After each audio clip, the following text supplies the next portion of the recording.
যাচ্ছি, না গিয়ে আর উপায় কি বলো?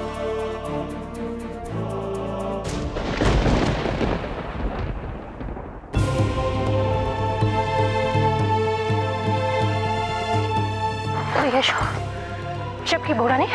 হ্যাঁ, তুমি লাগেজ প্যাক করে কোথায় যাচ্ছ? কি এসব? আমায় যেতে হবে পিসিমণি।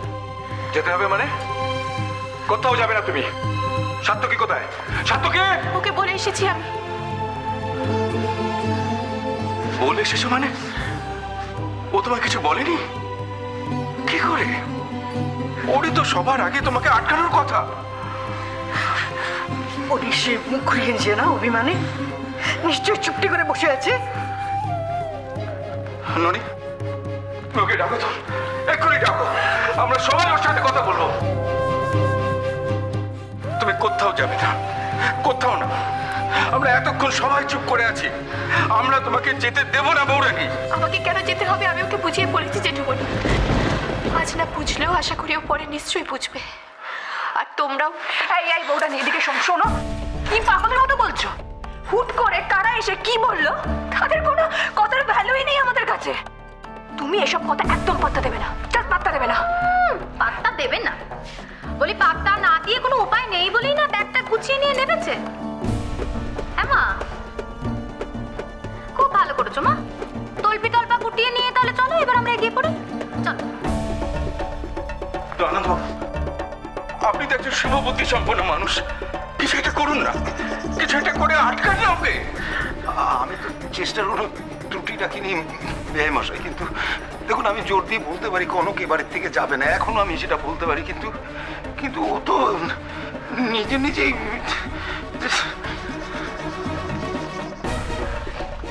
কনক,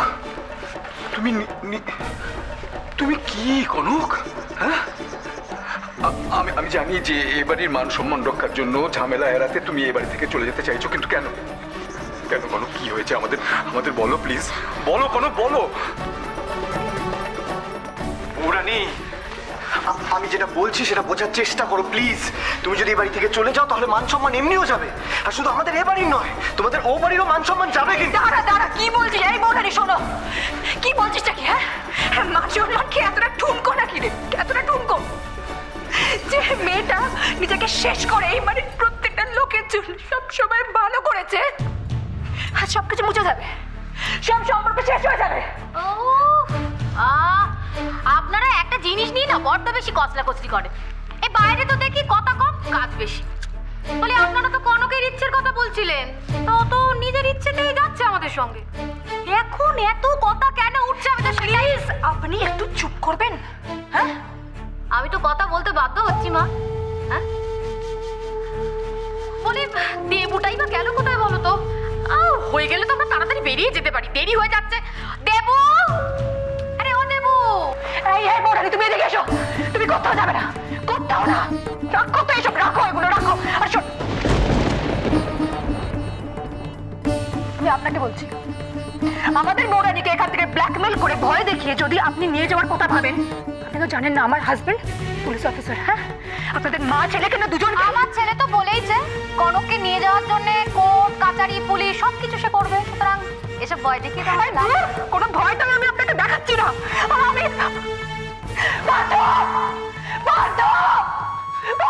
শিগগিরি নিচে এসো, বৌরানীকে নিয়ে যাচ্ছে। পিসিমণি, তোমার শরীর ভালো নেই, এরকম করো না তুমি। রেসপন্সিবিলিটির জন্য তুমি আমাকে বাধ্য করছো।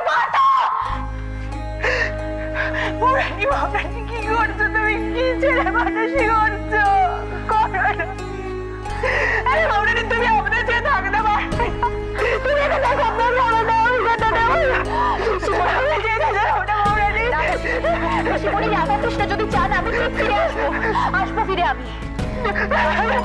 যাবে না বৌরানী।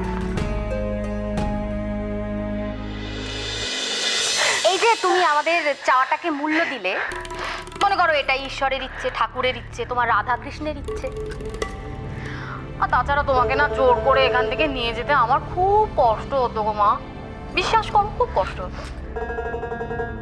তুমি রেডি তো? তৈরি? তাহলে চলো বেরিয়ে পড়ি আমরা নাকি? হ্যাঁ চলো।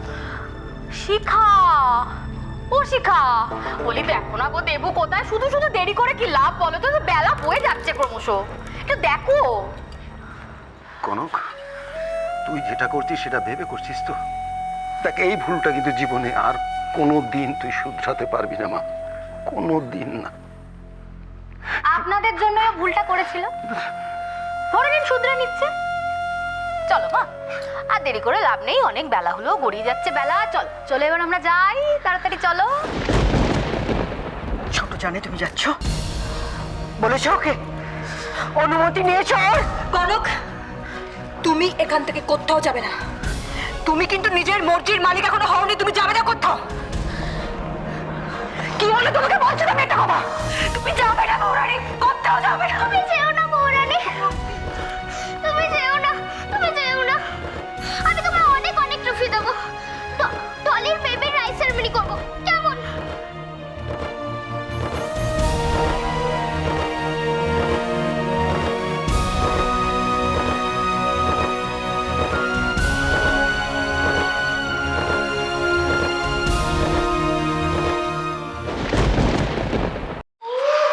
আরে বাপ, এত ডিকিট ডিকিট ডিকিট ডিকিট করলে চলে বলো তো দেখি? হ্যাঁ, মানে তুমি হলে ঘরের বউ, ঘরের লক্ষ্মী, তুমি আমার বৌমা, গোটা গোটা করে চলাফেরা করবে, বড় বড় করে পা ফেলবে, তবে না। বলি এরকম ডিকিট ডিকিট করলে হয়? সময় তো গড়িয়ে যাচ্ছে ক্রমশ।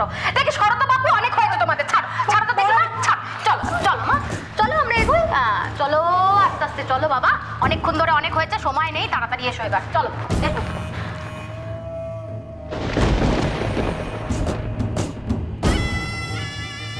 এসো।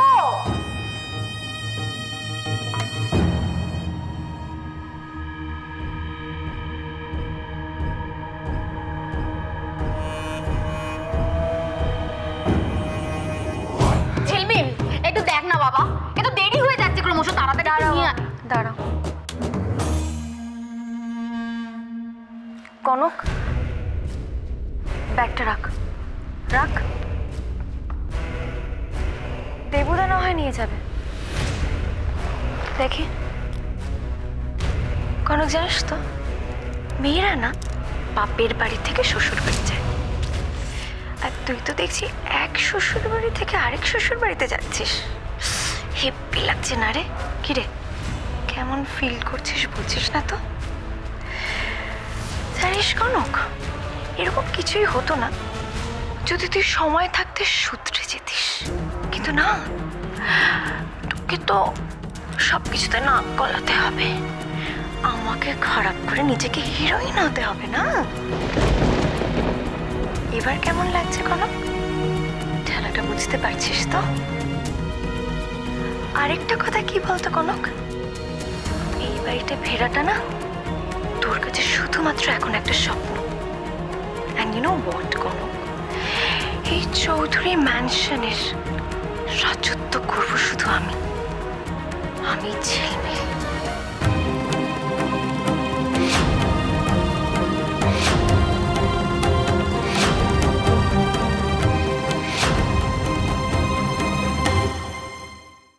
দুই বোনে এতদিনে একসাথে সংসার করেছে তো, সেই মায়াতে ঝিলমিল গেছে শেষবারের মতন কনককে বোঝাতে। এখন দেখা যাক কনক নিজের দিদি ভাইয়ের কথা শোনে কি না। না কনক না, চোখের জল ফেলিস না প্লিজ, আমারই কান্না পেয়ে যাবে। তুই ভাব, একটা বিয়ে করে তুই মুর্শিদাবাদ থেকে কলকাতা এসেছিস, এখন আরো একটা বিয়ে করে তুই কলকাতা থেকে একেবারে দুবাই চলে যাচ্ছিস, ফরেন। কনক, কপালটা ভাব তোর একবার, ভাবতে অবাক লাগছে। তুমি আমার দিদি ভাই, আমার খুব কাছের মানুষ, আমার বাড়ি ছেড়ে চলে যাওয়াটা তোমার খুশির কারণ, আর আমি বাড়ি ছেড়ে চলে যাচ্ছি বলে এ বাড়ির সবার চোখে জল। তুই নিয়ে যাচ্ছিস তো, এই স্মৃতিটুকুই নিয়ে যা কনক। এই যে তুই যাওয়ার আগে দেখ না সবাই কিভাবে কাঁদছে। এই বাড়ির মানুষগুলোর সঙ্গে আমার মাত্র কয়েক বছরের পরিচয়, তবু ওরা কষ্ট পাচ্ছে। আর আমারও কষ্ট হচ্ছে ওদেরকে ছেড়ে যেতে। বাবা Kanak, Kanak please please please বাবা, তুই এত চাপ নিস না। তোর অ্যাবসেন্সে আমি দায়িত্ব নিয়ে বাড়ির প্রত্যেকটা মানুষের কষ্ট দূর করব। একটা কথা বলবি আমায়? প্লিজ বল, প্লিজ বল কনক। আমি চাই তোর শেষ ইচ্ছা পূরণ করতে চাই, অন্তত চেষ্টা করবো, বিশ্বাস কর। তোমার একটু কষ্ট হয় না দিদি ভাই?